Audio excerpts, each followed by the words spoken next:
Now we're gonna dive into the void feet first. Who's gonna be able to take it? Free Marsy are the Gulch Trotters. Like we said, this is going to be the champion of the APAC region.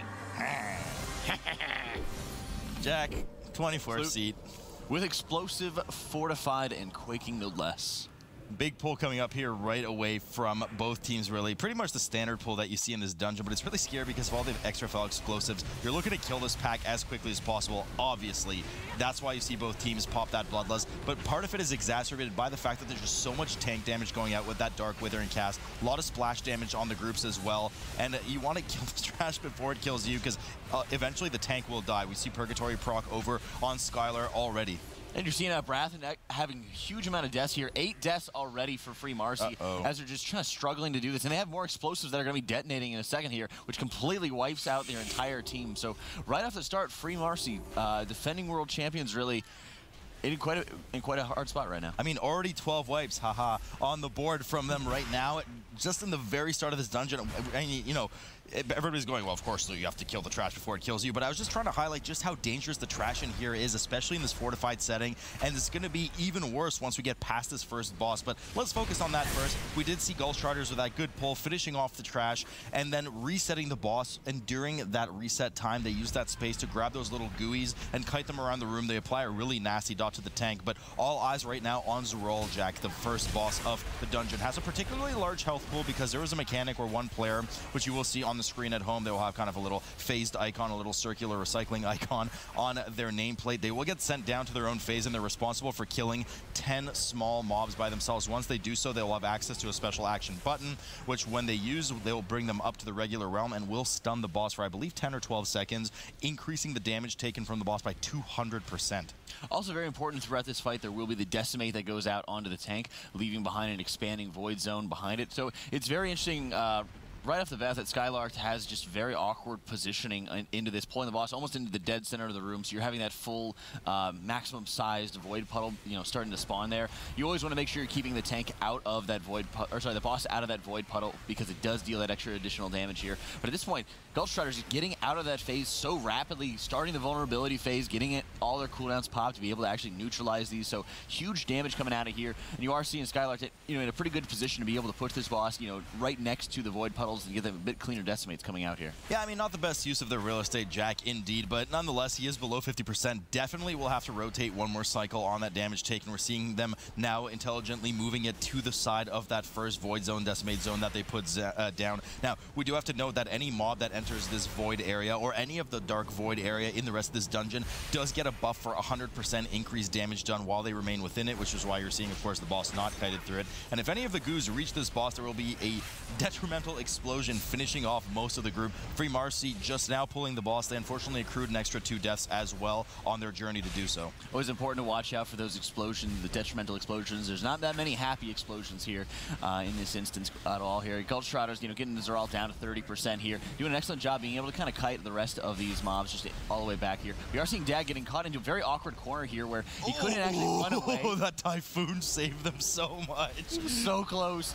Like, Dag wasn't able to run away because he'd just be running it into those mobs right there. And he wasn't able to kind of turn the boss 180. So kind of poor positioning there right as that phase gets started. But really good Typhoon to get, you know, save their bacon. These voids, these gooeys slowly coalescing onto the boss right now, making sure that they don't reach. That Typhoon was absolutely clutch. Would have been a huge amount of damage on the group, especially on top of the fact that the healer was dead at that time. They did use that battle rest to get him up, and Zerol does fall here. You know, they could have maybe done a bit of a risky play after they saw that they stabilized there, and maybe actually not res the healer in the end, but want to play safe. Better safe than sorry. They will pull some extra trash right now while the RP with Ilaria happens, giving access to the second zone. All eyes now on Free Marsy on the right side of the screen. They're now working and just finishing up their first burn phase on Zerol. Looking nice and stable on this boss, and hopefully putting the rest of the kind of, you know, sloppiness at that first pull behind them. Yeah, and while we're talking about Free Marsy, of course, being, you know, those defending world champions, it always makes me think quite a bit about last year's MDI when Seat was maybe 3 or 4 weeks old. We don't talk about the great bloodbath of 2017, Jack. Yeah, but it is interesting to see where, you know, at that time, Free Marsy, you know, wasn't super well practiced on that, and like you said, it was just a bloodbath. So, you know, there's got to have a lot more practice at this point, but you also can't blame them if they're not as well prepared for this as they were for the other parts of the bracket. Right, you are, Zach. We see a good asphyxiate coming out of Breath. DK on that coalescing void near the boss there, making sure that it doesn't reach it. Gulch Trotters now moving into that kind of RP room, getting ready for Alaria to open up the direction leading into the very large open zone. They do pull some extra trash, kind of line of sighted around the corner, while we see Locust Walker there with Alaria, of course, at the bottom of the screen, getting ready to open up the gate leading to Sappers, the second boss. So we're all running through a lot of this area on the ground, the void, but he is fixated. It doesn't matter if he gets that temporary 100% damage increase buff, as long as he's not actually hitting anyone with it. So he is parked there during his stun, but guess what? He's stunned. So it doesn't really matter. Free Marsy do finish it off. Looks like they're recomposing themselves and will get ready to pull some extra trash on the side in a similar fashion to Gulch Trotters, who is actually just now getting access to this Sapperish area. Yep, and to first unlock Sapperish and make him active, you do have to be dealing with 3 Rift Wardens that are spawning next to these little portals coming out here, and they are all in set locations here. So the first one, right as you're walking into this kind of courtyard area, and then the following one will be, from the camera's right side near the this kind of sunken temple off the side of the cliff here to be able to take down, and then one is going to be further up in the void in the top right-hand corner of where you're seeing the camera right now. You have to be clearing all of those out, and there's going to be tons of trash along the way, and whenever you're not in combat with one of the Rift Wardens, you will periodically have a little bit of voidlings spawning and raining down on top of the players. Right, you are. So the key here really is to make sure you get to that next warden as quickly as possible to not have to deal with extra gauntlet trash, which of course adds no extra percentage to your meter, so it's just a bunch of time lost. You already see the team kind of slowly pulling this Rift Warden, making sure to interrupt those Stygian blasts, which will fear and nuke a player for 5 seconds, and they start to immediately move over to that second Rift that has spawned with the Warden there. They'll have to pull a lot of trash here, usually a pretty dangerous pull that we see players do, and they'll have to babysit, of course, those explosives in the meantime. Not as big of a pull as you would have expected. Some of the tricksters do come up right now, even though it's not Halloween. There's no trick-or-treating going on, but they decide to say hello nonetheless. Skylar moves over, grabs the Warden, makes sure none of those extra shawlings spawn on top of them for that event right now. And Free Marsy is also in this area. They're currently working at 50% on their first Warden. Yeah, at this point, we've seen a lot of variations between how they're actually going after any of the Rift Wardens to be able to deciding which trash they want to actually end up going after here. So one of the big things you're able to see is in this dungeon that, a lot of players try to avoid on live, or always have to watch out for when you're getting into higher levels, because this is a 24.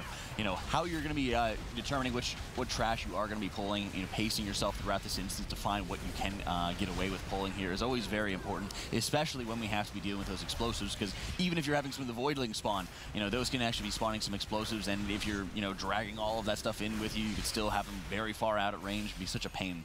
Especially in this dungeon, there's a lot that you want to avoid on the side of extra trash and, of course, some of the zones on the ground. The Gulch Trotters now finishing off their, or soon to be finishing off their second Warden.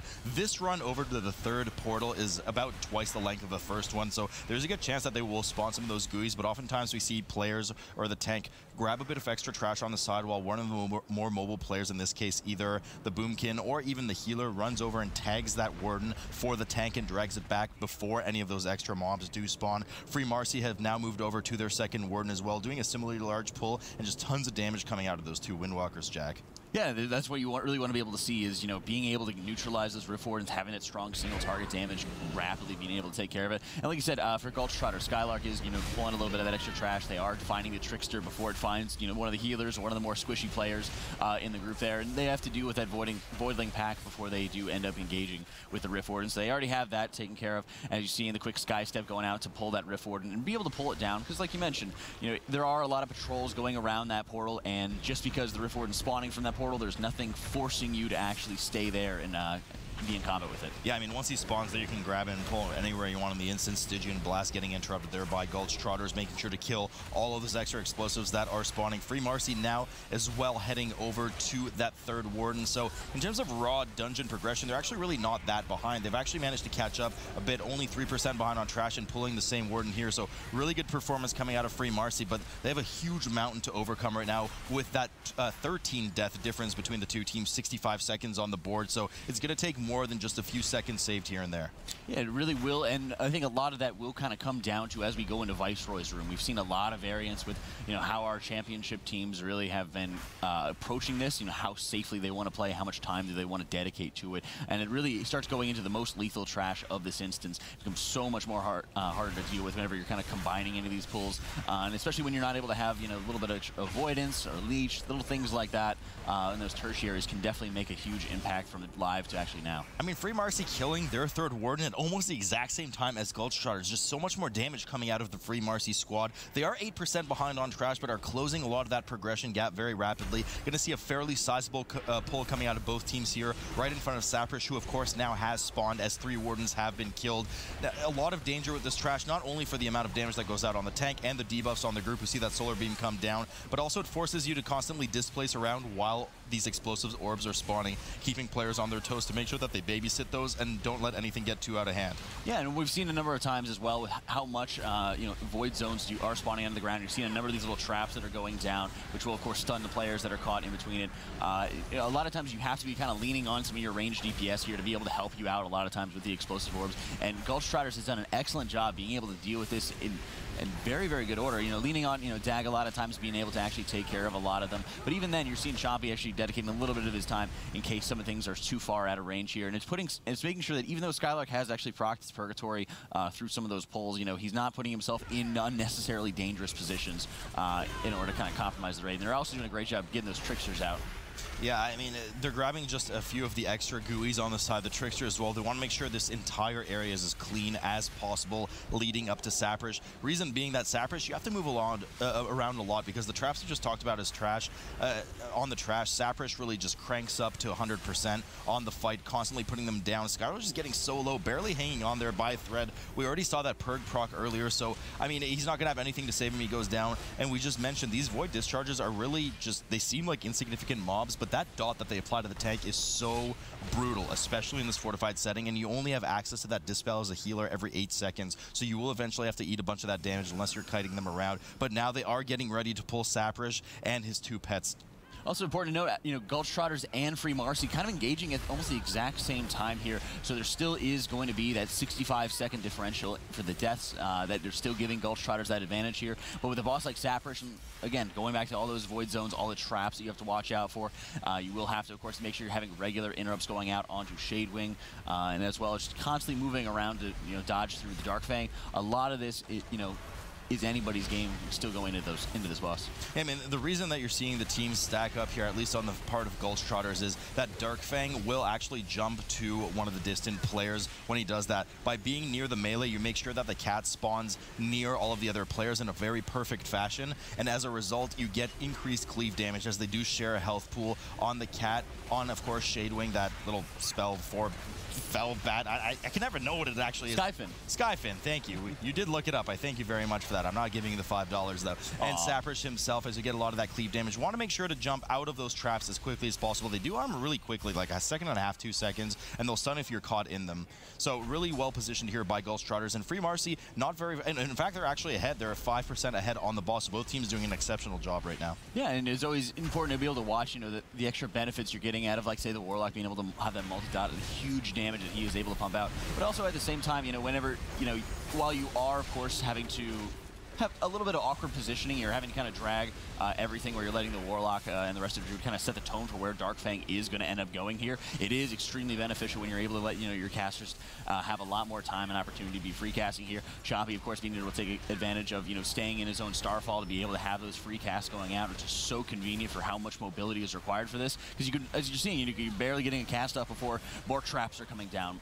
Dark Fang spawns on you, and the frontal cone you have to be dodging through. So many things going on. Great plays here. I mean, that frontal cone can be an absolute catastrophe if it ends up clipping any of the players there. Definitely don't want any extra deaths. But I mean, Free Marsy just pulling further and further ahead. We were talking last time that there was only 5% difference between the two teams. Now it's up to 12%. Free Marsy downing. They're really trying as hard as they can to overcome the mountain that they have in front of them, not only with the 65 seconds between the two teams in terms of death, but also the extra 16% trash between the two teams. Expecting to see a pretty substantial pull on trash here out of Free Marsy. Jack, we do know what a struggle kill. It is coming up with the trash leading up to Locust Walker. Well, and like or you not said, Locust Walker, excuse me, Viceroy. Yeah, and like you said, you know, they do have a huge amount of trash to be making up as they enter Viceroy's room, which has some notoriously difficult trash to be able to kind of deal with here. So, you know, as you're seeing it, Free Marsy is, of course, just running through, dragging all the little gooeys onto that right side there, being able to kind of get a safer position here. And you'll probably see both teams kind of going into something similar where they grab the gooeys, they run right up the gut, right up the middle here. And it's so important to make sure you're staying in that kind of straight line, because even straying off just a little bit, it makes it so easy to pull some of the other casters on either side of the road. Yeah, certainly these gooeys are rich and chewy, very dangerous, but you don't want to put them in your mouth, Jack. I can tell you that out of experience. Free Marsy moving over on the side here. Now, we did mention earlier that any mobs that are in that void on the side do get 100% increased damage, so it's particularly important that you don't get too many dots applied to the tank. We do have a death go over for the Demon Hunter over on Gulch Trotters, adding an extra 5 seconds to the board, and they unfortunately get the res interrupted. Did he get it off? No, he didn't. So they get the res interrupted by the quaking, unfortunately, so they do end up using the pylon instead. We can already see that Shadow Weaver, the most dangerous mob of this entire area, except for the boss, of course, patrolling around in that circular clockwise fashion. That is the mob to look out for in this trash, especially in the fortified setting. Probably not something at the 24 level that you're often going to want to combine with another trash pack. Yeah, and at this point, they're just taking their time. They're getting some of the gooeys onto the edge there. They got to watch out for the explosives that are just right behind them.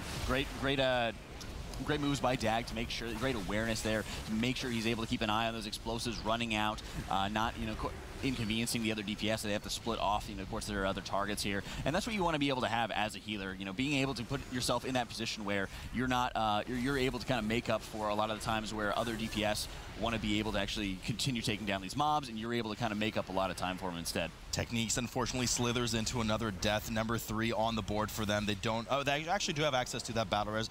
Intelligently opting not to use it. The trash is almost dead here, regardless of the fact that there is a huge amount of damage coming out of it right now. But they do manage to stabilize, finish off the rest of it. They will now res Technique. Hopefully not too much time delayed with it quaking, unfortunately, spawning on top of them, but this should be all right. Free Marsy now working on the dangerous mobs that we were talking about as Gulch Trotters is rearing up to pull the same pack. Yeah, and they actually had quaking coming up right as they were having to deal with the Shadow Weaver here, so kind of an awkward position. They just opted to use the pylon, the failure detection pylon there to keep him up. You're seeing Shape immediately going down here. They are opting to use that battle res. They do need to make sure that they're keeping him up to be able to deal with these Shadow Weavers, because they're going to need all the damage they possibly can get as they're kind of standing in this open field here to not only kill the explosives, the one looks like it's about to be going off here, dealing a ton of damage. You're also going to be having, of course, that dark matter that comes out, which would be the ultimate explosive orb that will just completely wipe out your group if you're not killing it quick enough. So over there on Free Marsy, we do see that there's a death going down. They opt not to use one of their 2 battle reses, as the Grand Shadow Weaver was quite low on HP already, and they did well to line of sight that dark matter explosion. Every bit matters on that one. Gulch Trotters having another death and not having access to their battle res, as we just saw it earlier used on that Demon Hunter, do manage to down the pack, fortunately for them, and will be resing Techniques in just a moment again. They're starting to close that gap on the death difference. But 50 seconds now down from the 65-70 we were talking about earlier, managing to slowly claw their way back. And it seems Gulch Trotter had a bit perhaps of a miscalculation on their trash percentage. They've already completed their 100% and still have more to go, so a bit of time lost there, whilst Free Marsy at 87% now and going up on the right side of the screen, opting to likely finish some of that remaining trash while the RP happens after they manage to kill the third boss, if they manage to kill it. Another death from Techniques now. Yeah, these are the things that are really starting to make Gulch Trotter's lead just kind of slip through their grasp here. As that used to be 65-second death differential is kind of going steadily down over to and about re-increasing. But re-increasing there. So you are having another death going out for Free Marsy there. But at this point, they are looking to be in very strong position to be able to get back in, pull the boss here very quickly. Chompy doing well to be able to jump into bear form, hit his frenzy regen, make sure he's staying alive, of course, from that vacuum that's being drawn in. Deals so much damage, and again, puts more and more pressure on your healer to be killing those explosive orbs, to be able to keep healing any of the people that are getting those suppressions. It's so important.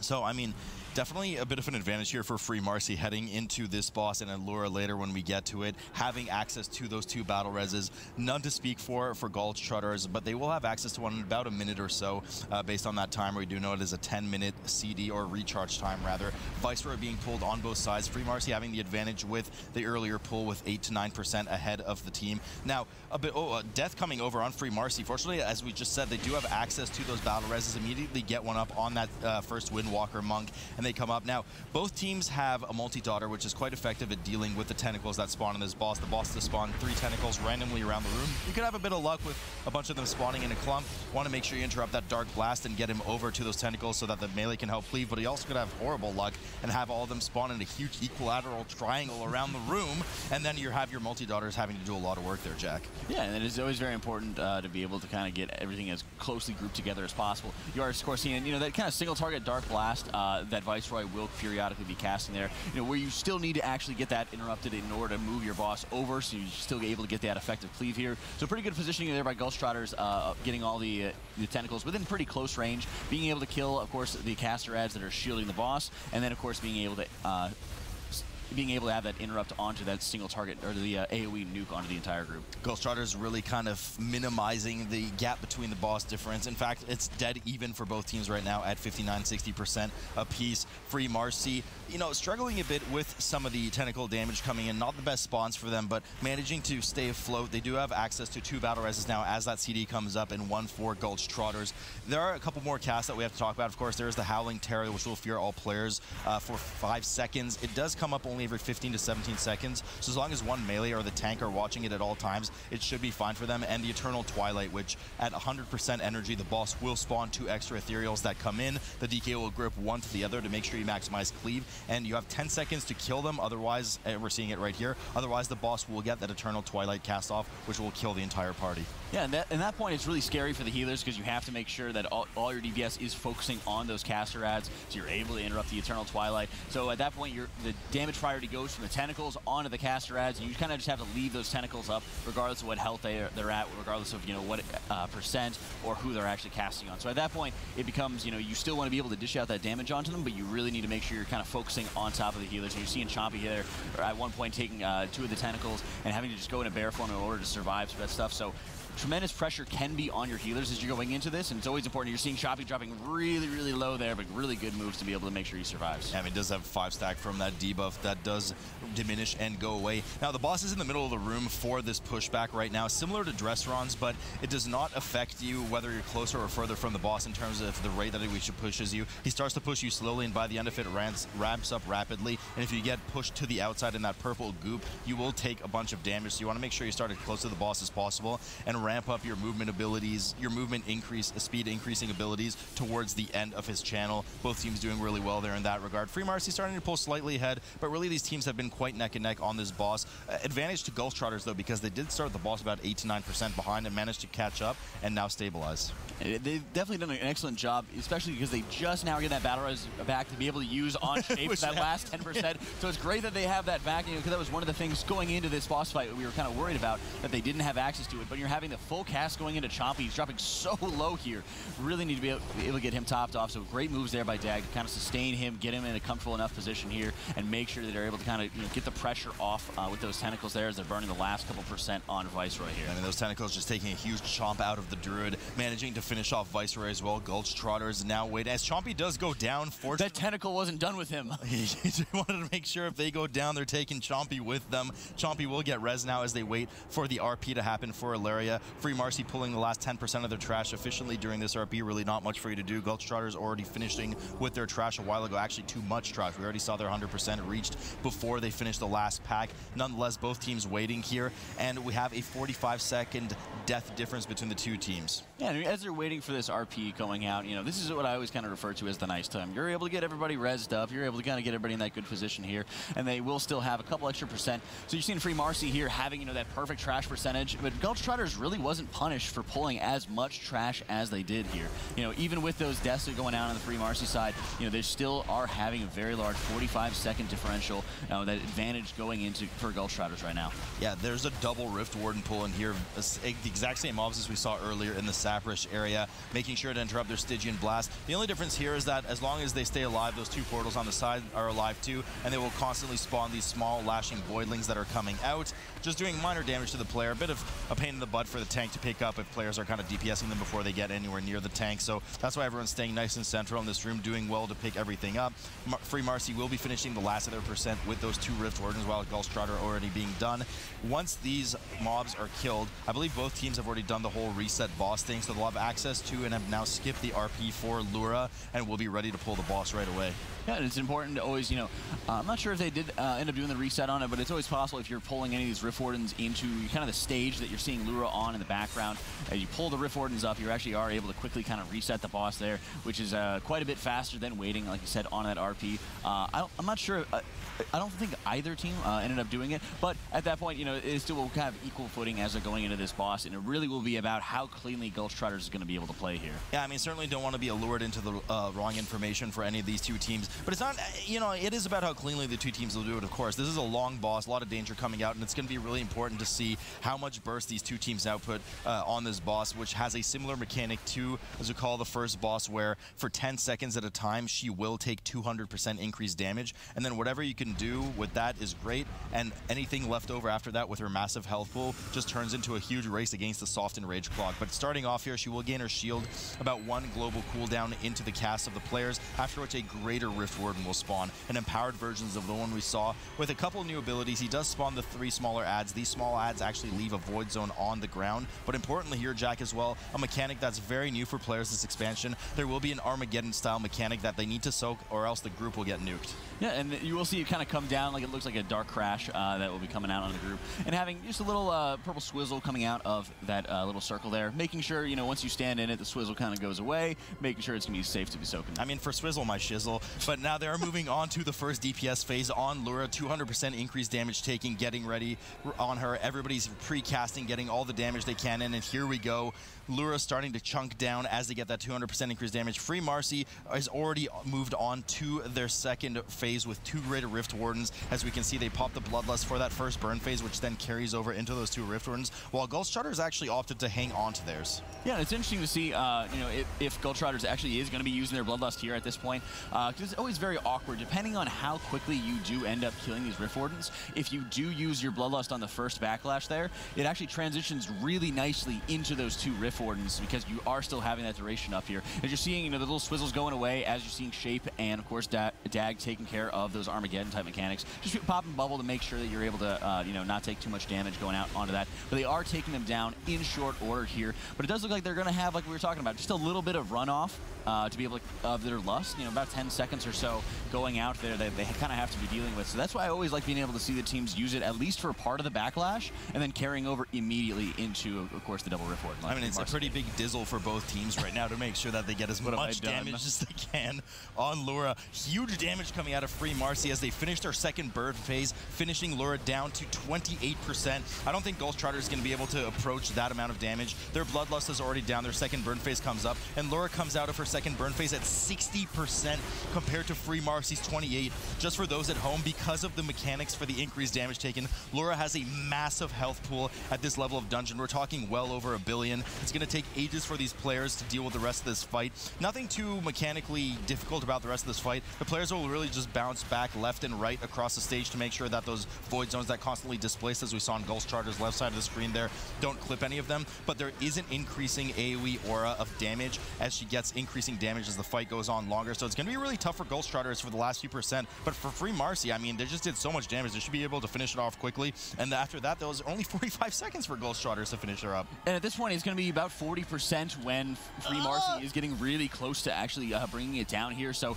Gulch Trotters is going to be racing themselves against the clock here. And I think in many ways, they are kind of punished for not having that Bloodlust onto that first backlash phase there. Yeah, I mean, just the multipliers with that 200% damage taken versus, you know, the Bloodlust on top of it. Free Marsy now running out to finish the last 1% of trash that they have. So a bit of a miscalculation there, and a lot of the advantage that they would have gotten from finishing the dungeon now and probably winning because of Lura's massive health pool has gone down. They find the first ooey gooey rich and chewy that they can find, grab it immediately, death grip it in, and they're just racing to DPS it down as quickly as possible to make sure that they finish the dungeon off. 17 deaths on the board for them. As soon as that gooey finishes off, which is right now, 45 seconds left on the clock for Gulch Trotters to finish Lura. 26% left on the boss for Gulch Trotters right now. They need to be able to pour on as much damage as they can. But as you were saying, you know, when you're having that damage ramping up higher and higher, it puts so much extra pressure on the team. And on the healer especially, to make sure you're kind of keeping everybody topped off here and playing in that safe position. So at this point, 20% left as they have exactly 20 seconds to go here. It's going to be such a huge wall for them to climb. They're going to need basically second bloodlust. I mean, Lura sing her alluring song, tempting all the players into their deaths coming up. 17% on Lura right now, and it looks like they will not be able to clutch the rest of this as the timer runs out 2-1, and we do actually have a win in favor of Free Marsy on the first map. And honestly, based on the beginning of this dungeon, I really did not expect to see that. I mean, they had 14 deaths right off the bat before they even engaged the call. And 17 deaths total. Like, it's so, like, from a lot of the NA games we've been seeing today, you know, a lot of times when they have that early death, they're having those early wipes, it really sets them back such a far way. But Free Marsy really buckled down and really pulled through with this game. Absolutely insane to see a team that right out of the gates, as you guys said, 13 or 14 deaths, a huge deficit, a huge thing that they ultimately need to overcome, and they're able to take down this dungeon and get a really big start here into this series to determine who the best team in the region is going to be. And, you know, honestly, this dungeon, even after all this time, back at the MDI, and it's clear that time is just a flat circle. It's still a very difficult dungeon. I mean, this dungeon is just a powerhouse. There's just so much dangerous trash. No matter how much players have practiced it, there's just too many factors going out with a lot of the danger in the fortified packs leading up to Viceroy, and even just the Rift Wardens. It's just, and the bosses themselves, it's not tyrannical, but I mean, look at the difficulty of just Lura, how long it takes to DPS her down, the danger of Zukal too. I mean, it's a nightmare, this dungeon. It's like one of those questions too that you can bring up, like, oh, how much are teams really going to practice this one? Because in all actuality, if they already make it to this stage, how important is it going to be? Regardless of that, it's just a difficult dungeon. That is something that needs to be expressed, especially when we do get here, and the key difficulty is where it's at. But I got to bring up that's applied mathematics for you. Math really going to matter. That slight miscalculation was almost the other, besides the 13 or 14 deaths that come in, it's almost that little sliver of troublematic numbers that almost come to bite Free Marsy there, but ultimately they are going to come out on top, Jack. Yeah, I mean, like you said, 30-second difference, give or take, to be able to run out of Lura's room, grab one of the ooey gooeys, actually end up killing it, and it was just such a huge... I don't even know how you kind of get to that point as you're kind of approaching it and you're seeing like, oh, okay, we have the Rift Wardens here. We know how much they're going to be worth because we've killed 3 of them already, and then we have to be going through. So they almost kind of threw it at that point, but they, you know, if they didn't, they'd be almost, you know, a minute ahead. Oh, man. With that one, towards the end there, it was just actually making the same game as Lura was making in-game as you're watching the results come in. But ultimately, that is going to be a lead for our reigning world champions. When we return, are they going to be able to do it in a 2-0? Are we going to go the distance? Either way, we are going to decide it tonight. Who is the #1 team in APAC? Be able to close it out here, or will it be extended? A lot on the line here. Both of these squads, the representatives for the APAC region at the first LAN. But who is going to take that prize pool, and who is going to get the favorable seed? I mean, Jack, we've already kind of, you know, in favor of Gulch Trotters here, they've already had their warm-up, and this is why, part of the reason probably why they're picking this map here. We've seen them perform it. We've seen them perform it really well in the free pump series. We also have the fact that they lost, but it was a really, really close loss too. Similar pull coming up here right away, grabbing those 2 ruiners before they patrol too far away. The cats, the birds, the bears, and the bees as well. There's actually no bees, but there is a bear. They're making sure that they kill this entire zoo. No BM hunters present right now. Well, thankfully there's no bees. You know, I wouldn't be ready for that kind of conversation just yet. But going into it, you know, both you're seeing Gulch Trotters taking advantage of the bloodlust there and making sure they're able to annihilate, you know, all the entire plethora of animals going on over here. With Free Marsy just choosing to hold on to it, choosing to bank it for later. Both teams are doing a pretty good job, you know, avoiding a lot of the extra deaths that you see can be so common here. Just 1 on the board for Free Marsy. I believe it was a race going down. But you're seeing 1 more. Make that 2 onto Retro Fresh here as well. Yeah, I mean, not a lot of space in this hallway. You know, you do have to kite these mobs away from the Sanguini, Panini, Zucchini as well. You don't want to get that extra healing in on the mobs. So Free Marsy starting to do that now with the bear. That it does have a pretty dangerous off GCD frontal cleave. I believe it's a shadow cleave, if I'm not mistaken. You want to make sure you don't point that into the healers, the ranged, or of course the melee as you backwards kite. Big punt coming over there from Champion. A huge damage going in. Shape DH does fall down, and an explosive goes down as well. And we have almost a full team wipe going out. Technique surviving at 2% health, and of course the DK, the blood DK, is still alive. Skylark's just running for his very life here, making sure he's kind of staying away as Tech is trying to get himself topped off. Free Marsy here, also with 3 deaths here. Tech does go down, so it's So 3 deaths on the side of Free Marsy here, and I believe that's going to be 4 as well for Gulch Trotters coming in. That would be 4, because 4 comes after 3. That's right. That's excellent deduction. Thanks, for you, Muddy. Jack. So Gulch Trotter does have their 4th death on the board. Really sloppy pull coming out of both of these teams early on, and a lot of it was attributed to some of the explosive orbs going off, especially for Gulch Trotter's side there. We see Chompy run up right away, stealth in kitty form, making sure that he gets right up close to that wall and starts the RP for Glade Alice past these 2 menacing bears.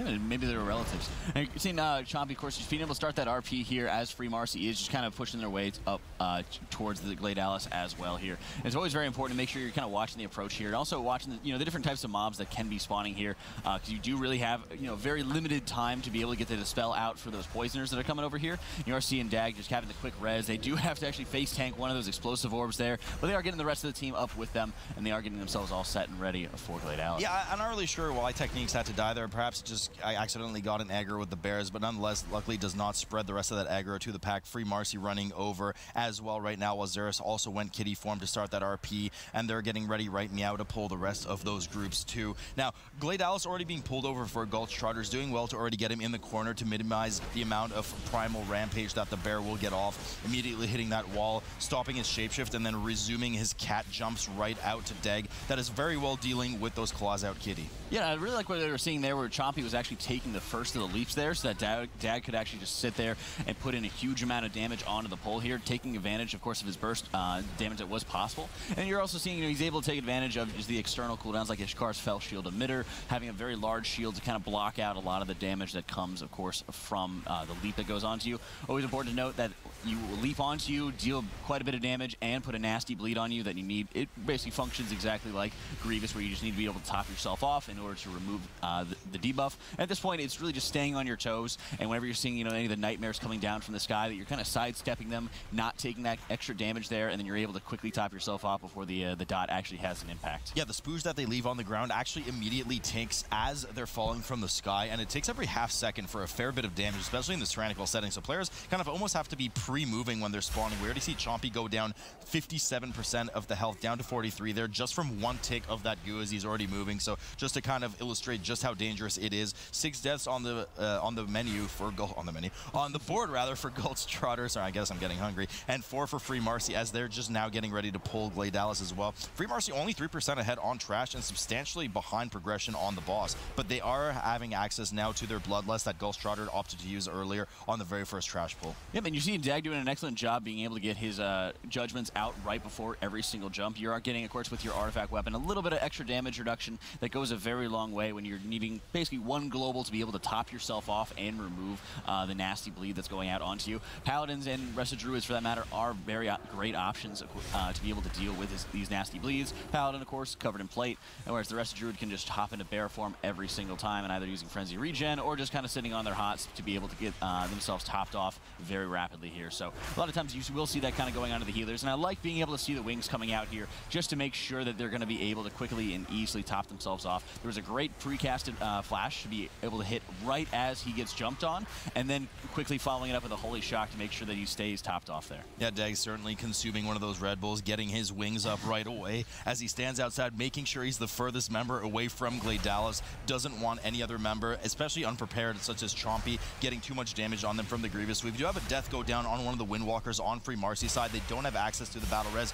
Fortunately / unfortunately, fortunately in the sense that it was after their entirety of CDs and Bloodlust was consumed. Unfortunately, because we're talking about a 24 tyrannical boss that they're going to have to 4-man 50% HP on. That's a huge time dump for them, and it's going to be a huge lead that Gulch Trotters is going to get out of this as they already start to move towards the trash leading up to Oakheart. Yeah, that's a yikes for me, man, as they do have to just take so much time and, of course, deal with the entire room being filled up with nightmares for another, maybe minute and a half to 2 minutes here, which can be such a pain to deal with on such a high key, and also just having the consistency, being able to have the consistent positioning, making sure, even when you're having the leaps going out there, actually just one-shotting times 2. Times 2, really.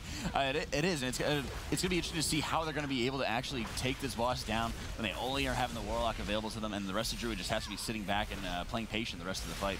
Yeah, that's looking rough for them right now. It's a tough call right now. I'm sure what's going on in their voice comms. What's more efficient at this point? Do we just wipe, get our 2 DPS back and start at 100 without the Bloodlust and without access to a lot of our CDs, or do we just kind of bite the bullet and deal with the remaining quarter health on the boss with only 1 DPS alive really in the tank, and whatever the Druid can do in the meantime with some Wraths as well and maintaining that Moonfire, Sunfire, but we'll have to see. It looks like they're opting to just try and finish it off. Gulch Trotters already well moving over to that Garden of Doom behind that hut, pulling all of these flowers together.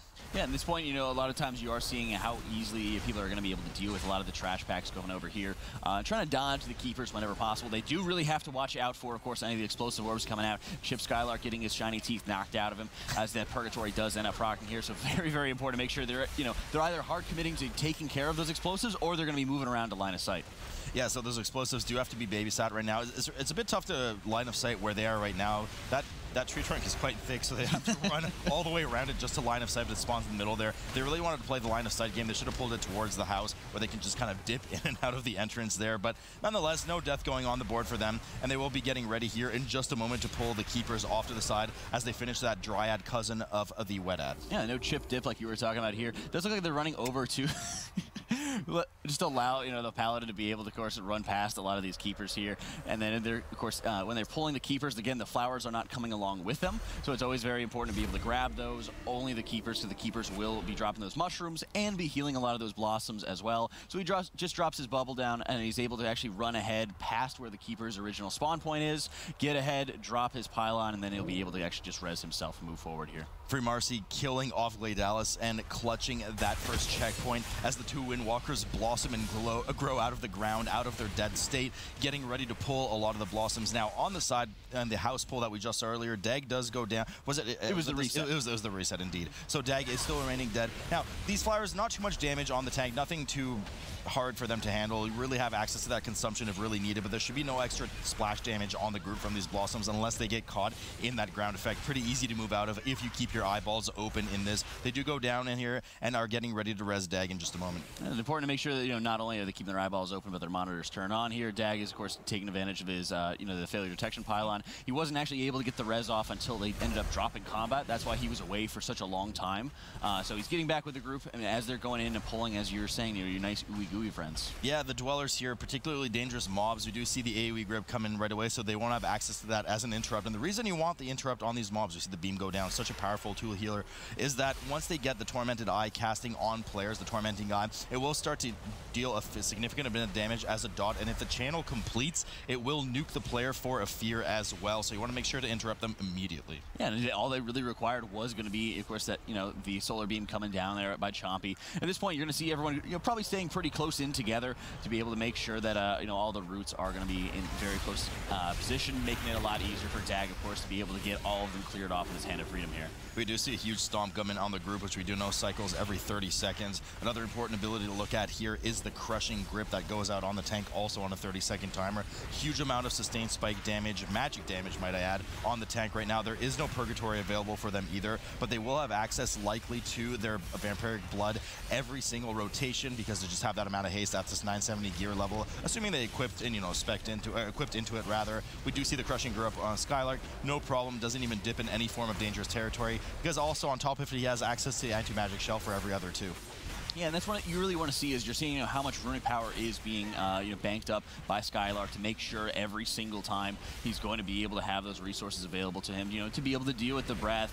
And there still is quite a bit of large ticking damage that will come out from, or large melee attacks that are coming out from the boss. But you are also seeing Lust going up here for Gulch Trotters to more easily help them kind of burn down Oakheart here. So it looks like they are sticking to their plan to make sure they're going to get their Lust there by Xavius. Yeah, it makes sense here. A lot of this is the reason why they popped their Bloodlust early in the dungeon, to make sure that they get 3 of them out of the dungeon. Something that Free Marsy might not really have access to when they get to Oakheart, and a lot to save it for either Dresaron or Shade of Xavius. So, perhaps a bit of an advantage in terms of strategy here in favor of Gulch Trotters, Jack.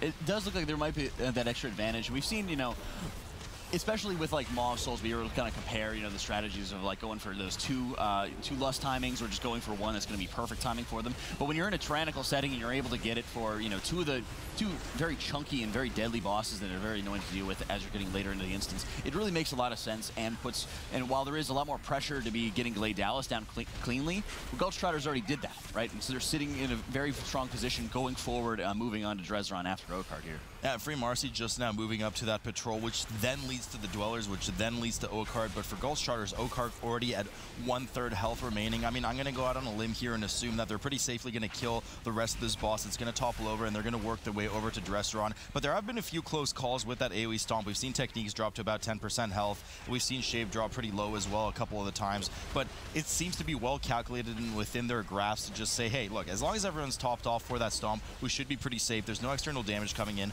We're cleaving down those roots as soon as they come up. Wouldn't be shocked if some of the players, especially for the bosses in this dungeon, are also wearing something like Pritus. Yeah, and you might actually see, you know, having Shape maybe going off to one of the sides there, standing next to Dag to be able to kind of take better advantage of the Devotion Aura that will just have the passive effect, because it is 20% damage reduction split between any players within about 10 yards of them.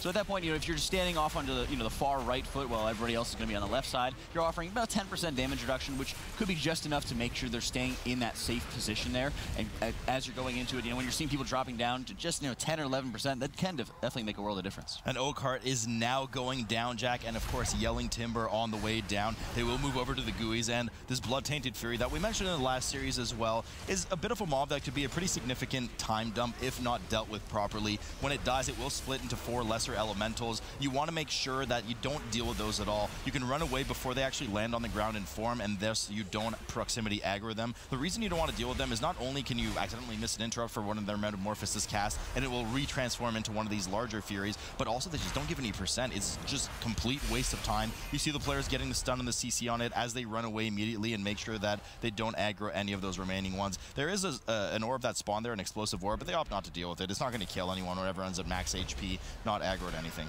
Yeah, and if you're able to kind of run away quick enough, there is quite a range to explosive, but if they're able to, you know, already running away from it at that point, they're able to continue on and deal with the last of the GUIs here and a huge amount of explosives. So great team effort to make sure they're getting all of those in together and able to deal with them very rapidly here. And you might be seeing, you know, the roots coming out onto the other Tainted Fury that was going out there as Gulch Trotters is going to be dealing with the last of these little whelps and GUIs.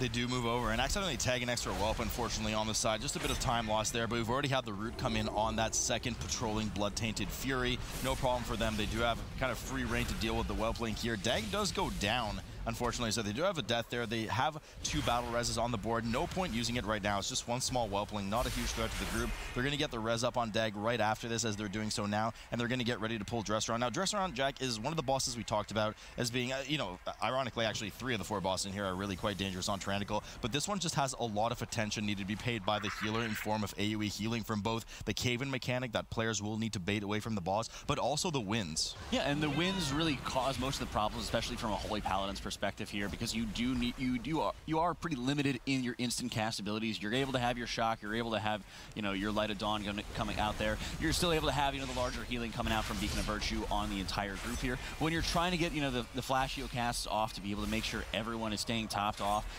you're also sacrificing mobility, especially when you're in that knockback phase. So a lot of times it will come down to just strong timing out of Beacon of Virtue. You're seeing it going down just about halfway through the knockback coming out here. At this point, you really want to make sure you're able to actually still have Beacon of Virtue duration for when this cave-in comes in, so you're more easily able to get everybody else kind of topped off here and save a lot of your extra cast. That way you can continue contributing to more boss damage here. Yeah, that's really important, of course, to bait that cave-in away, as we mentioned, because you don't want to take up the real estate under the boss and force a displacement on the players, because the closer you are to the dead center of the boss's hitbox when these winds come out, the less speed you will get pushed away from by the boss. So you want to make sure you're not getting knocked into any extra eggs on the side, except for the tank actively pulling them to increase some of that single target damage going on in the boss. Technique's getting so low there, a lot of them. That cave-in cast does a huge amount of damage, so if they're not topped off well after one of those wind pushbacks, it could spell trouble for them. Fortunately, they are able to cycle consumption in for every other wind pushback, as it is on a 30-second timer with that blood DK. Huge amount of whelps being pulled here as well. They got to keep an eye out for those explosives too. And you're also seeing the Purgatory instantly getting procced there. You know, the duration is now just running off off. So when you have all of those whelps going out, and while you're able to heal yourself for a ton with consumption up and the extra cleave damage, but Skylark really has to watch himself, because at this point, when he has so many of them on top of him, if he's not able to actually, you know, survive a lot of his damage, as you're seeing, he's starting to kite things out. Even as he's pulling even more whelps on top of him, he really has to be careful here. And whelp, what can I say? They do pull some extra ones that are getting some extra damage. Now, this is particularly the dangerous part with his survival right now, because, you know, you're getting a lot of pushback on Dag in the meantime. It's a bit tough to heal up the tank. All of the remaining members as well getting a ton of damage in on them, especially if they don't have the support from the consumption. Chompy dipping quite low again as that Cave-In comes in. But Skylar not having too much trouble surviving. As scary as the yo-yoing health seems, with that amount of damage intake, with the way that Death Strike functions as a mechanic, healing you for more based on the amount of damage you've taken in the past few seconds, he's managing to basically almost essentially lay on hands, heal himself with every Death Strike, but he could be caught off guard on one or two of the globals that he's doing, and he will drop quite quickly, not having that extra safety net of the Purgatory. Yeah, and that's why you see a lot of times he is just trying to bank out as much of the runic power as possible here to ensure that he never kind of gets caught into that situation. So as long as he's able to, you know, continuously having all of these adds in to help kind of boost up the single target damage here for Chompy, I think that's one of the things you always have to watch out for, is it can be an extremely powerful move, especially if you're getting, you know, huge healing on everybody as they're cleaving during a knockback or right after a cave-in. But if it, you know, definitely puts the tank in danger, so really strong play here by Skylark to make sure he's keeping himself topped off. And I mean, you know, huge numbers on the board for Chompy especially, but a lot of that damage, of course, is just cleave. Some of that wealth damage, cleave damage. Free Marsy, we didn't forget about them, of course, half down to Oakheart. Did use their Bloodlust on Oakheart because it's just such a long boss duration that you chew through, and Free Marsy is now just pulled Dresaron. Both teams having a similar death toll, with Gulch Trotters, of course, having an extra 5 seconds, but they're well ahead beyond that 5-second mark above Free Marsy, which is just now starting on Dresaron. We see Gulch Trotters move in here, immediately pull the two caster packs together, and somebody tags the Bloodseekers, which of course are melee mobs, so they immediately filter in on top of the tank, able to blood boil and grab aggro on everything, and as long as they keep everything silenced and finish those explosives off, should be a pretty clean pull here, after which likely Jack will probably see that Invis pod being busted out. That's right, and as you're seeing, they're kind of rotating through their Arcane Torrents here. First they started off with that Solar Beam here, just having such a long duration of the silences available to them. Always very important, you know, having your tank and Skylark just being able to continuously be kiting back here, because those Bloodseekers do put up quite a nasty dot that stacks very quickly here. So Dag doing an excellent job to make sure he's kind of getting those taken off, and of course watching out for the curses that are coming out from some of those summoner casters, making sure you're able to use Hand of Freedom to be able to remove it, because of course the Paladin's not able to remove the curse, but since the curse is not able to dispel the curse, but since the curse is a slow, on top of that, you're able to actually get rid of it with a Hand of Freedom. Gulch Trotters still invising through that last pack, a nasty pack particularly, that we discussed earlier. Don't have to deal with any more orbs from them or any messiness coming up, but now the big boys coming in here, Shade of Xavius, in a tyrannical setting on 24, has a ton of one-shot mechanics, as we've mentioned in some prior series. That Nightmare Bolt is a force to be reckoned with. If Chompy gets, we've seen Chompy actually dip sub 10% every time, even successfully going into bear form when those Nightmare Bolts are cast. Paranoia, players want to move away. We do have that Feed on the Weak, which is a channel on a player, could be on the tank. You always actually want to see it on the tank, because it helps the healer a lot, but it is a huge channel dot that the healer will kind of have to burst through. And finally, we do have that 50% AoE nuke on the party, excuse me, Jack, and that's something that the healer has to be well prepared for. Yeah, and a lot of times you will just see, you know, holding on to Divine Shield to make sure you're able to survive that huge amount of damage that's going out. But at that other point, you always have to make sure you're able to quickly respond and react to the damage that's going to be going out here. So just constant Flash Heal cast to be able to keep Chompy up. He does shift into bear form using his friendly regen to make sure he's keeping himself alive here, and it can be so dangerous. He's actually using Hand of Sacrifice, very move there by Dag to be making sure he's able to kind of start splitting up a little bit of the damage that Chompy is taking over that duration. And it also, because it's off the global cooldown, you're able to get that quicker reaction to the damage there, where you're able to get the Hand of Freedom used, or sorry, Hand of Sacrifice used, and quickly respond to it. You might want to see the lay on hands coming out of here for Chompy, just to be able to keep him top 9%, very low there. So double dips to 9%. They're really trusting his teammate with the healing and staying alive in that bear form, getting some of those ticks of that frenzied regen. Dag doing well, of course, to move to his group members with that pacification aura from the Nightmare Bolt. 60% on Shade of Xavius. We're going to have access to Bloodlust right about now on Gulch Trotters. Going to prompt it pretty much immediately. Come on, guys. You might see if they wait till 50%. in case anybody goes down from this. Sure. There might be some kind of communication to see, like, oh, if I don't actually have something, they do have those 3 battle reses available. Say, hey, we're just going to instantly get you up, then we'll have full lust for everybody. Totally possible. They might also just be waiting for some of their cooldowns to line up, so we'll see them pop there. I'm sure, hopefully, at this point, they know that they do have it available. Techmon getting healed well there through that feed on the weak dot. Here comes the huge explosion that we're talking about. Okay. And Chompy goes down. We see the Bloodlust popped immediately as that explosion kind of synchronizes with the 50% mark on the boss. Now, there is a bit of RNG here. If any of those swirlies do end up connecting with the boss's hitbox, of course, players want to avoid that. It damages them, but the boss will gain a 5% damage buff, which I believe lasts 10 seconds, and it can stack. There's a reason, as we mentioned in prior series, that the boss is being tanked on the side of the room. You effectively cut 180 degrees of his hitbox off from the room to really minimize the impact that the boss, the chance rather, that the boss gets some of the buffs. And we do have a huge nuke go in on Shape DH from that Nightmare Bolt, which we said has one-shot potential. Finishes him off. Luckily, they have access to 3 battle reses, get him up immediately. Free Marsy still struggling to work through the Shady of Xavius log as they move over. Yeah, and at that point, they had almost all of Bloodlust consumed, and the Shape didn't really miss too much of it. So I really like that timing there for the Bloodlust, because at this point, they are at 22%. They got to about 25%. They're burning about a quarter of his boss's health over the duration of Lust here. And at this point, sitting in such a strong position, Dag's been doing an excellent job being able to quickly respond, and he's kind of cycling through his cooldowns there. You're seeing, he was popped wings with his Lust to make sure that he was able to dish out as much damage as possible, but you still had wings up for, of course, that defeat on the week that went out. Now when you're able to kind of rotate through Holy Avenger, Tears Deliverance there, making sure you're able to kind of quickly respond to the damage that's going to come out from feed on the week, that way it's going to be putting less and less pressure on you. You're seeing huge damage going out onto Dag here, but he does have a very large absorb and taking care of it very easily. There, but it always is very scary, the amount of damage that it does pump out onto those players. But Gulch Trotters has just played it so cleanly here. 2% left. Yeah, I mean, we saw that in the last series as well. On the forced map pick with DHT, and there's no reason after this performance, no shade of a doubt in my mind as to why they really chose this dungeon. Just dominant performance coming out of them, and they win their map pick and tie the series at 1 apiece. And Rich, is like we were saying earlier, really no shock in this series that it goes down to a game 3. I think it's very deserving. It's fitting for this series. The 2 best teams in APAC facing off, and we really haven't seen too many 2-0s going down today for the most part. And it's with great pleasure that I get to say, my God, we're going to a game 3. Can't see now for the rest of the series, but I do think that it is fitting. These are 2 really strong teams. The question is, how are they going to compete globally? We know that they are both already going to be going there. But now, who will take that better seeding? Who will take that prize pool? What do you think, Jack, will be that map pick coming in for the team that was able to take that first map and are reigning world champions? I think at this point, I would be interested in seeing another Court of Stars coming out here. Just be able to see, how cleanly the teams have been able to play. You got to keep those off, man. Just be able to see, how cleanly a lot of these teams can play. But it also, even though you're losing out on, of course, the extra little benefits that, usually you'll have in the dungeon on live servers, I think in a lot of ways it is such a strong comfort pick here. Sorry, you were saying. It is such a strong comfort pick here for so many teams going into it, and you have that strong consistency out of them. Definitely, we were listening to you, 100%. Sloot, what do you think? What was the question? No, I'm just kidding.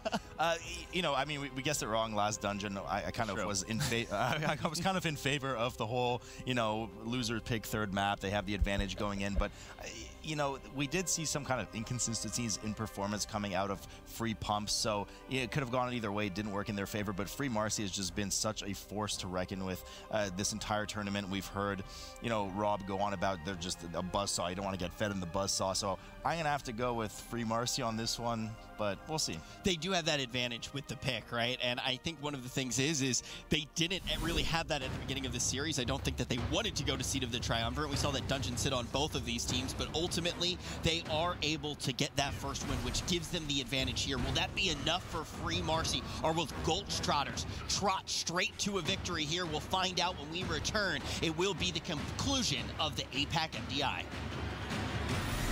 Amount of money on the line and that seeding for that global LAN. Let's see who comes out on top for the APAC region. Hi, Jack. Hi, Ted. How's it going, man? I think you can hand this one.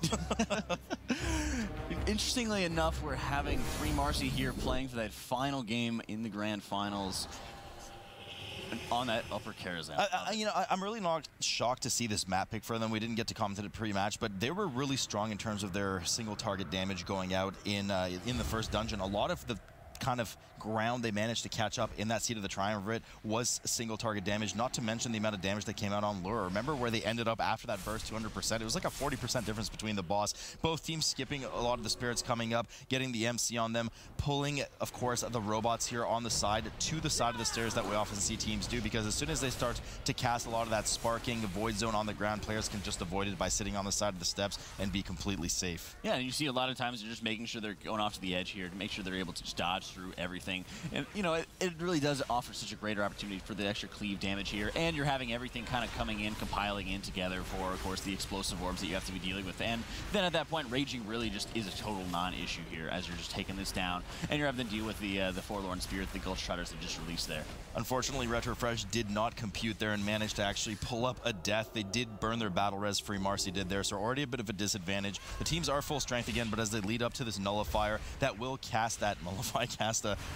go figure. Wow. Yeah, I know, right? On the teams, they will kind of head around the corner. They are wanting to stay around the corner of this room for two reasons. One is, of course, any orbs that spawn will be line of sight and they'll be able to just freely explode. They don't have to deal with them. But the other one is that nullify debuff or spirit that gets cast always spawns in the exact same spot in this room. Players that collect it will receive 100% damage increase buff for 30 seconds, which is why you're seeing such a mass trash pull come out of both teams, because once one of the DPS hopefully gets that buff, that's just going to be absolutely melting those ads. Yeah, and that's what you want to see, is being able to, you know, consistently getting that nullification buff, then being able to pull in, destroy all the trash as rapidly as possible here. Always important to note that you can line of sight the nullifier. If you're line of sighted to it, it will not actually affect you. So a lot of times when you're starting to see that cast coming up very quickly, it's always important as a healer. Make sure you're line of sighting it. Make sure you're staying away from it, because of course, in case somebody is going to be dropping low, you want to be able to heal and not have to worry about being pacified. But on the other hand, it's so much more beneficial for the DPSers in your group to actually have that huge damage buff here.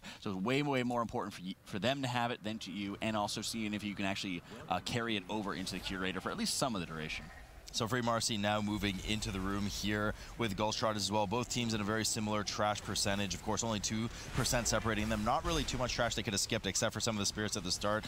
Gulch Trotters killing one extra spirit. Doing well to stack up here for that static shock on the ground, wanting to bait it as it does spawn on players. Moving one unit to the left or right, depending on which way you want to go. Actually, Free Marsy going back, so they just completely threw a wrench at me right now. But, you know, if you could dodge a wrench, you could dodge a ball as well. And in this case, they do dodge. The electric ball is going down. Now, there's a couple of advantages here. One of the big ones being that these kind of static energies that spawn, the extra mobs that spawn, do a lot of arcing damage to the players, but will also jump to nearby players. So if everyone's stacked together, there's a bit of extra damage from them, but their melee are effectively able to cleave them down as well. Yeah, I actually was kind of confused by the early positioning there by Gulch Trotters, but I actually really love what they're doing right now. They actually had the first 2 pools spawning up at the top, you know, near the exit, of course. Then they're kind of bringing everything back around here and making this nice pocket, of course, for their DPSers here. They're getting a lust early here to be able to start getting that duration, getting the resources built up, of course, when they will be dealing with that evocation phase, just be able to dump as much damage as possible here. And that's always so important when you're running with these double melee compositions, to ensure that no matter what, you're going to be having a nice area for the melee to be able to stand in. That's not going to be able, you know, too restrictive to where they will be able to go to. And while there is a very large hitbox to it, a lot of times, you know, these sparking areas can just be so restrictive here. So I love the pocket that Gulch Trotters built. Absolutely right, Jack. Both teams dumping hard on Curator during his evocation phase here. 100% increased damage taken for both of the teams right now, and both of them get out of the phase at around the same time, as there was not too much difference between their pulls. We don't see the Bloodlust being used for Free Marsy, whereas we saw it for Gulch Trotters here. Not really sure what they're holding onto it for. Perhaps it'll be for the second evocation phase that they get with. We'll have to see what they do, but you know, even though they didn't use that Bloodlust, they're actually ahead of Gulch Trotters now by a few %, because we know the burst potential of this team in terms of increased damage done on the boss. We saw it in Seat, and they take advantage of it here with those 2 monks as well. Yeah, I was going to say, like, it's incredible how Free Marsy has been able to have such strong single target damage. They didn't even bother using Bloodlust here, and they're just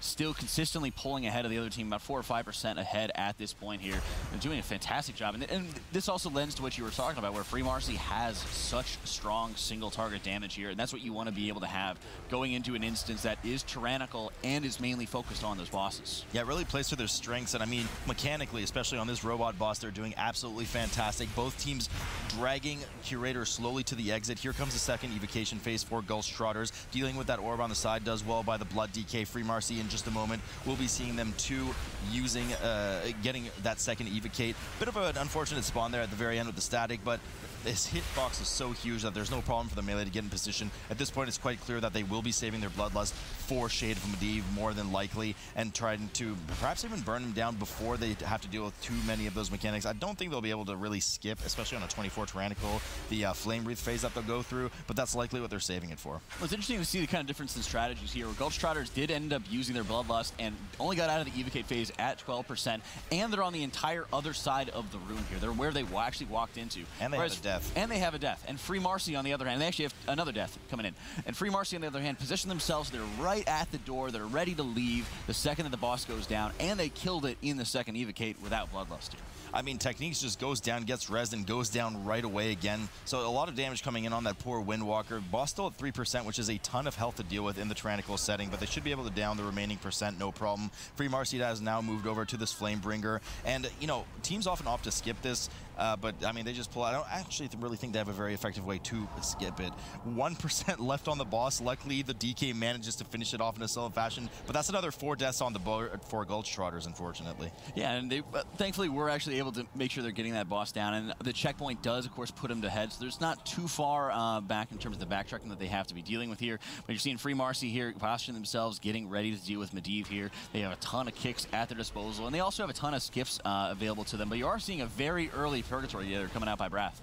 Yeah, those Arcane Missiles are lethal. I mean, they do a lot of damage. We're Tyrannical 24 right now. Those are no joke. So you want to have a lot of defenses popped, especially if you're trying to eat them to the face in order to save a lot of those kick cooldowns and interrupt cooldowns for the players. Wanted to get all of those Frostbites interrupted, some of the Inferno Blasts interrupted, especially when we see that Flame Wreath phase come up. But we do know, Jack, that the first phase that we're going to hit is the Guardian phase with a lot of those Arcane Birds on the side. They're probably going to be a bit of splash damage, of course. You're going to be multi-dotting away from the Warlock, but you're likely going to want to kill one of those birds as quickly as possible while the Warlock multi-dots, because the damage does get out of hand pretty quickly. Yeah, and you're seeing, you know, being able to allow the Warlock to multi-dot here, being able to actually just have extremely strong cleave damage will go a long way. And at this point, they've burned down the first image, and they're already starting to work onto the second one. And I like what they're able to do here. They're kind of parking the DK out on, you know, that middle Guardian's image that was there. He's able to start doing the damage as the monks are able to just completely obliterate that first one going out. And at this point, the Warlock's just able to get good cleave damage out on everything. It's about 75% on that last Guardian image, and just going down so rapidly here. And taking that extra time, because even though it is on Tyrannical, the birds are actually buffed by Fortified here, so the damage going out into the party here is not too heavy that they have to deal with, but going into the second mechanic from Medivh, Flame Wreath will be extremely, extremely deadly. And the Windwalkers flying between those birds, just nuking them down quickly. They're now back into the regular phase. They did use their Bloodlust at the beginning of the pool, as we alluded to earlier. That's clearly what they were saving it for. But even with that amount of damage coming out, they will definitely have to deal with that Flame Wreath. Hopefully for them, one of them goes on the Warlock. Likely it will. Warlock very survivable. The other one, they'll have to be careful with where it spawns in the melee area. Warlock doing well there to use the portal over, avoiding that Inferno Blast dot. That can be quite dangerous. And here, indeed, we see the Flame Wreaths come up. One on the Warlock and one on one of the Windwalkers. Windwalker definitely has to be paid very close attention to. If one of those Flame Wreaths goes off, either by one of the players dying or by somebody, including the player within the circle, crossing the border of that circle, it will also explode and pretty much finish off the entire group. A bit of an unfortunate situation as we see unfold with Gulch Trotters too, but this time it's actually the Guardian phase with some explosives going off, and it's an absolute nightmare for Gulch Trotters right now. Yeah, it's kind of scary to see, especially when you're thinking that that phase is going to be a lot easier to actually deal with than most of them. So right there, they weren't able to actually deal with the explosives and the Guardian's images at this exact same time here. So it's kind of looking at, you know, the one I would be looking most at would be Chompy and, of course, Skylark, to be able to kind of more easily deal with a lot of those explosives, and at least just be able to have the communication, being able to kind of get those call-outs for what actually would be going on to it. But you're seeing Free Marsy there, 1% left, taking down Medivh here, and such a clean run throughout this instance so far here. And this is really what you want to be seeing out of the counter pick here. And down the rabbit hole Free Marsy goes right now. We're going to have a bit of an RP session right now where Free Marsy won't really be doing anything except falling down this very psychedelic, hypnotic almost gap down into the rest of the dungeon area. Gulch Trotters getting another pull in on Shade of Medivh on the left side of the screen, hoping to get it right this time. Fortunately for them, you know, they didn't save their Bloodlust for this boss, so they didn't, you know, pull the boss with Bloodlust and then waste the entirety of Bloodlust, but a lot of time wasted with those 5 deaths, 25 seconds on the board, plus the entire wipe and needing to run back. So Gulch Trotters certainly have their work cut out for them, as we're seeing Free Marsy rocket into position on top of these books. Another good picture of Mew and you, Jack, here. There's just so many. I mean, there's so much literature about us in these library in Upper Karazhan. Well, it's kind of surprising, especially with how young the MDI is, just how well they're able to get these books so quickly published. It's amazing. Yeah, and what can happen in the world. I had so much hair in that picture, Warcraft. too. What happened there as well? Free Marsy now plummeting to the bottom of the book stack, hugging the right side of the area, and will soon be pulling the third boss of the dungeon, the Mana Devourer. Now, teams typically pull this boss to the corner in order to, of course, funnel a lot of those mana orbs that are trying to make their way back to the boss. If the boss reaches 100% energy, it will explode and pretty much finish off everyone in the group, except for anybody who pre-pops an immunity, or likely the tank with some kind of CDs popped. So, you know, players often pre-immune, such as an AMS or a bubble or a frost, excuse me, an ice block rather, not frost block, an ice block, but they only have one set of immunities here in terms of AMS, and that can only really be popped every other orb round. So players are going to have to work to collect some of those orbs, get that really heavy dot, Jack, that you do know as a healer is quite dangerous, and dump it off in that whirlwind. Yeah, the scary thing is about having to go into that whirlwind is while the dot does deal quite heavy damage, it's going to be going out here, so does the whirlwind there. And you're going to be having these gigantic hits going out onto them. So I'm wondering how much pressure they're really going to be putting onto Wrath to be able to survive this, if he's going to be running with as many defensive legendaries and trinkets as possible or something like that to be able to run with it. I mean, I could see Zeraze, for example, just being able to grab one, getting into bear form, barking himself, being able to kind of release one, frenzy regen, things like that. But it really does stack up so rapid. Actually, he is in Feral Affinity, so he doesn't have Frenzy Regen there. So it is so, but it's so rapidly, you know, chunking people down if you're not able to kind of deal with it here. So, I mean, I might be seeing like maybe like the Warlock being able to take one here, but I'm very interested in seeing going forward how they're going to be able to do this, and maybe if they're just going to have, you know, some people getting sacrificed in the process. Yeah, we're seeing 7 stacks go up on Brath right now as he's getting 5% damage per stack, but he immediately runs over into the tornado, pops a bunch of CDs, likely has Icebound Fortitude up, of course, Vamp Blood, some AMS to help. No, actually, no, AMS is not available, but Vamp Blood, IBF, any kind of DR they can get their hands on, dumps already most of the stacks, huge damage coming in, luckily manages to survive. I mean, that's huge. Now, the advantage of the corner here is not only that it funnels orbs from the sides into the boss, cuts that 360-degree angle down to 90, but it also forces a ton of orbs to spawn directly on top of the boss's hitbox, right in the middle there. So the kind of the trick here is that whoever's absorbing the orbs stands in the middle of the hitbox and jumps up and down to absorb the orbs before they touch the ground and are absorbed by the boss, which is what the DK did both of the times there, one with AMS, one without, and that's why he was able to accumulate so many stacks so quickly. Yeah, and even if he is, you know, soaking up so many with AMS, you are seeing he just taking a huge amount of damage. You are seeing Purgatory popped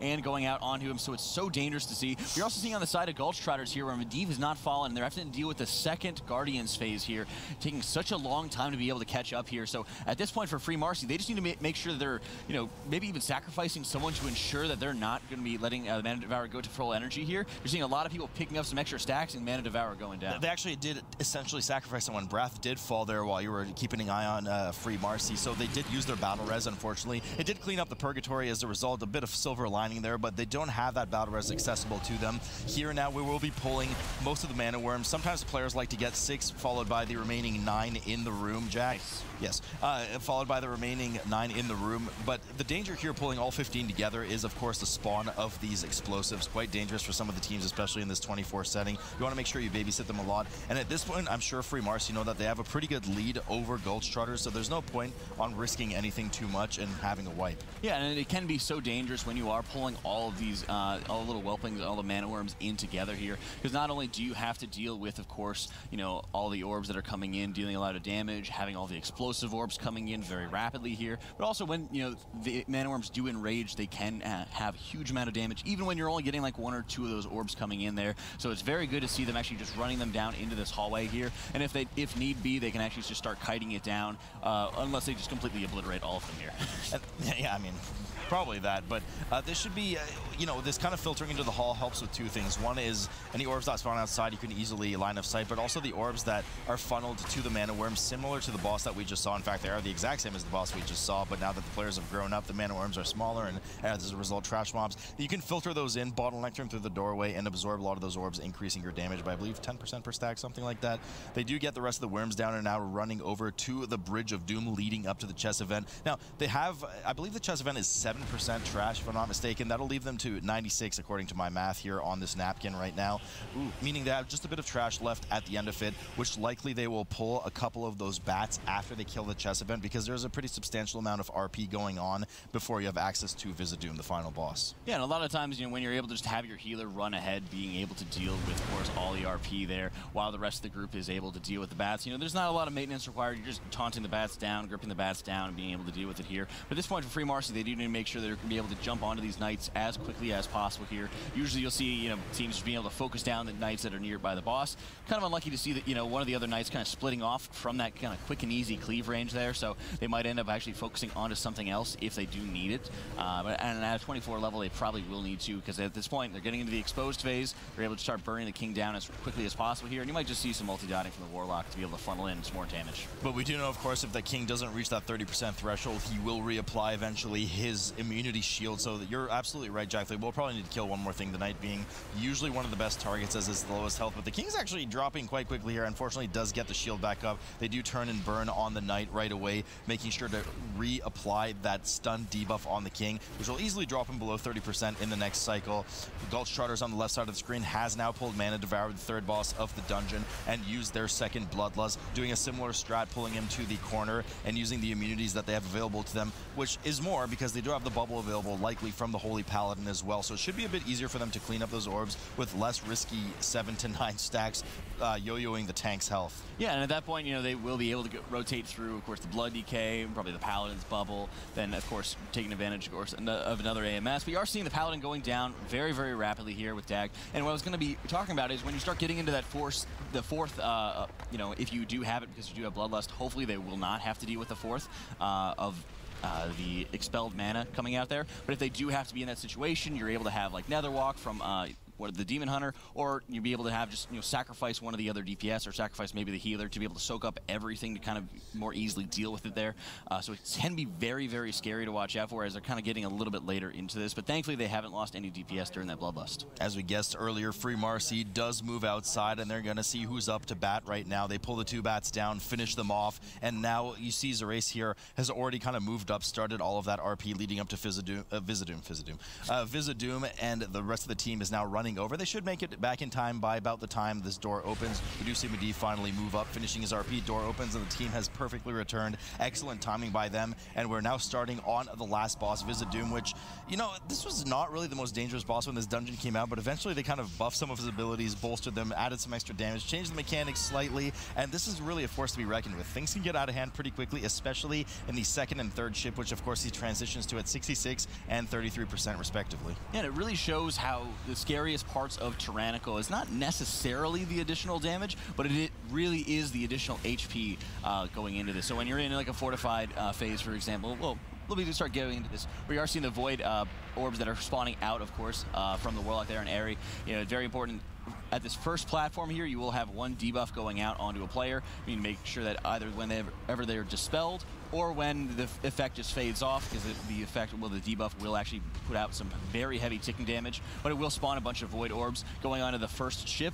They will have 2 orbs on each player, and then of course they'll go into 3 when they go into that final one. So it's very important to be able to kind of deal with that ticking damage, but also making sure that people are dodging orbs, they're not running or strafing around when those of course go off.